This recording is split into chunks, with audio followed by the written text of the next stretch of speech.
Audiobook Como Adorar ao Rei de Isaac Nesse. Prepare o seu coração, prepare o seu mundo, prepare o caminho. Áudio 48. Finalmente, a cruz foi um ato de perfeita obediência. Hebreus capítulo 5, do 8 ao 10 NVI declara: Embora sendo filho, ele aprendeu a obedecer por meio daquilo que sofreu, e uma vez aperfeiçoado, tornou-se a fonte de eterna salvação para todos os que lhe obedecem, sendo designado por Deus sumo sacerdote, segundo a ordem de Melquisedeque. A última lição de Jesus como um homem na terra foi a apresentação final de obediência. Obediência que nasce do amor é adoração boa. E Jesus adorou tão bem naquele dia que ele ganhou a vida eterna para todos. Ele também ganhou o cargo, entre aspas, de sumo sacerdote do céu. Mas, visto que vive para sempre, Jesus tem um sacerdócio permanente. Portanto, ele é capaz de salvar definitivamente aqueles que, por meio dele, aproximam-se de Deus, pois vive sempre para interceder por eles. É de um sumo sacerdote como esse que precisamos. Hebreus capítulo 7, do 24 ao 26, NVI. Isso significa que Jesus, que nos conduziu em adoração tão bem na terra, continua a levar-nos em adoração por toda a eternidade. É Jesus que nos conduz em louvor e exaltação. Ele conduz-nos em submissão e sacrifício e adoração. Ele nos conduz por nossa lavagem, limpeza e transforma-nos na palavra. Ele nos leva à comunhão com Ele, seu Pai. Ele nos envia o Espírito Santo para nos encher e nos transformar à sua semelhança, para que possamos viver e ministrar em seu poder. Ele conduz-nos em intercessão e oração. Ele intercede em nosso favor e ele vai nos levar à glória. Jesus é o meu herói, o único homem puro e suficiente para manter-se fora de uma cruz, mas submeter-se a ela em amor e obediência para salvar as pessoas que mais mereciam aquela cruz. Ele é o sumo sacerdote do céu e o sumo sacerdote do meu coração. O que Jesus estava fazendo na cruz? Adorando. Adorador. Nada disso é sobre fazer coisas. Lembre-se, a adoração é uma atitude que motiva cada ação de nossas vidas. Quando eu sou um adorador, minha vida se torna adoração. Isso significa que se eu viver uma vida de louvor e gratidão, eu sou capaz de viver uma vida de submissão e sacrifício, que me prepara para viver uma vida que está constantemente lavada e embelezada na palavra de Deus, que me prepara para viver uma vida de intimidade e comunhão com Deus.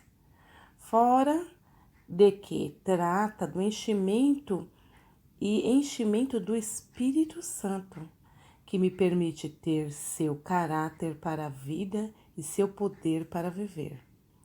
Fora do que vem a inspiração, impulso e paixão para interceder pelo mundo em que vivo, para ligar esse mundo pobre espiritualmente com o Deus que tem todas as riquezas. O tabernáculo não se resume a fazer. Não é apenas sobre o processo de adoração.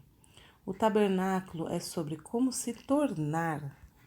Como vivemos esses elementos de adoração, tornamo-nos viver tabernáculos, que hospeda a presença do Deus vivo, que não habita em casas construídas pelos homens, mas habita em homens que se tornaram casas. Adorador, somos sábios se não simplesmente fizer coisas, mas se elas se tornarem parte de quem somos diante do Senhor. Líder de adoração. O que aconteceria se sua igreja estivesse repleta de pessoas que, apaixonada e desinteressadamente adorassem intercedendo e orando segundo o coração de Deus para suas famílias, amigos, vizinhos, nação, o mundo ou até mesmo seus inimigos? Como podemos encorajar a intercessão da plataforma? Culturas diferentes.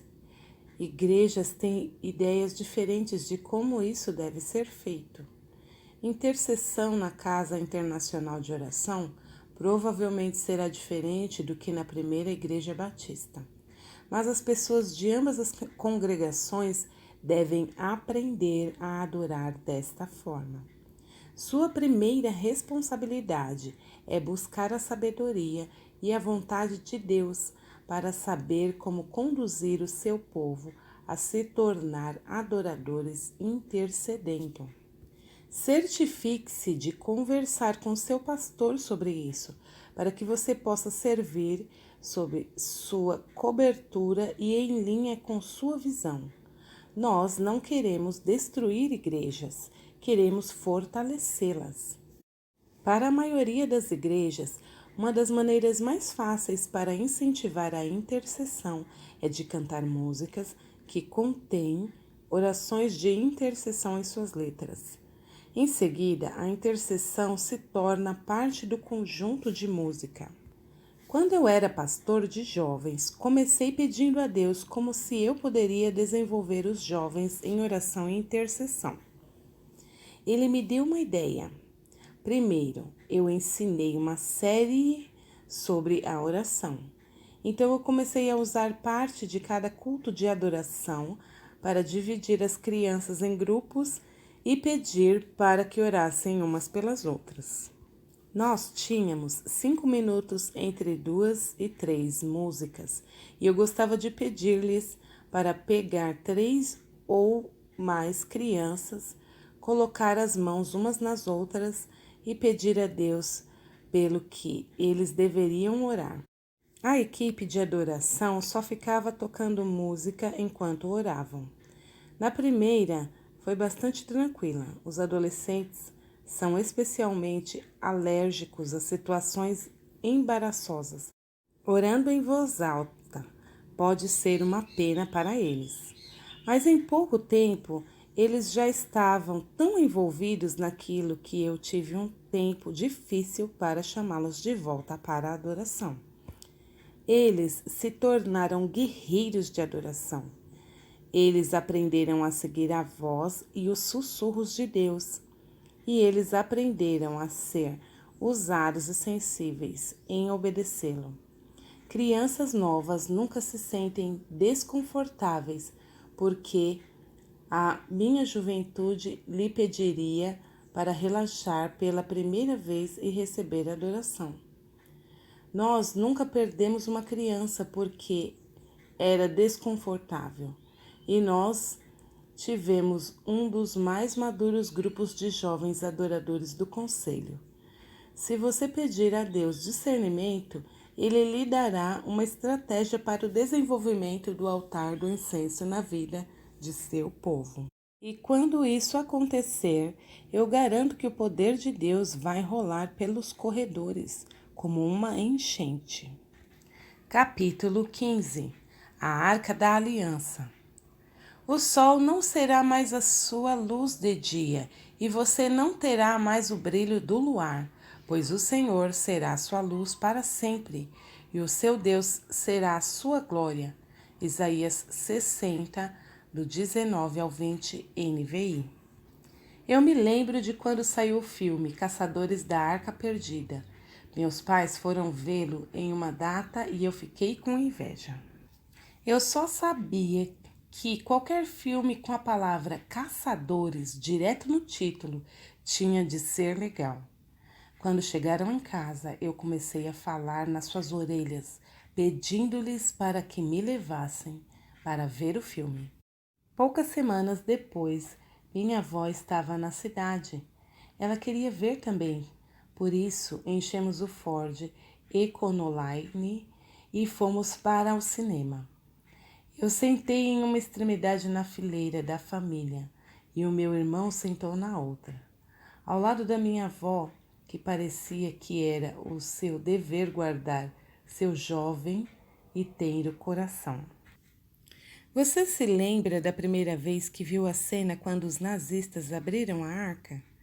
Bem, meu irmão não, porque logo que as coisas fantasmagóricas começaram a parecer agressivas, minha avó jogou seu casaco sobre a cabeça dele e o segurou lá, até que a fumaça se dissipou.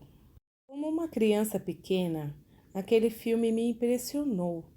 Eu não era salvo ainda, mas eu nunca esqueci que a Arca da Aliança continha alguma coisa poderosa, algo misterioso, algo que o homem não podia mexer, com receio de que seu rosto derretesse, sua cabeça explodisse. Aquele filme não tinha tudo certo, mas tampouco não tinha tudo errado. Estávamos em terreno emocionante agora. Estávamos prestes a explodir a Arca da Aliança e o Santo dos Santos. Ao fazermos isto, vamos descobrir como podemos adorar e viver de uma maneira que reflita e entronize o poder, o mistério e a pessoa do nosso Deus maravilhoso.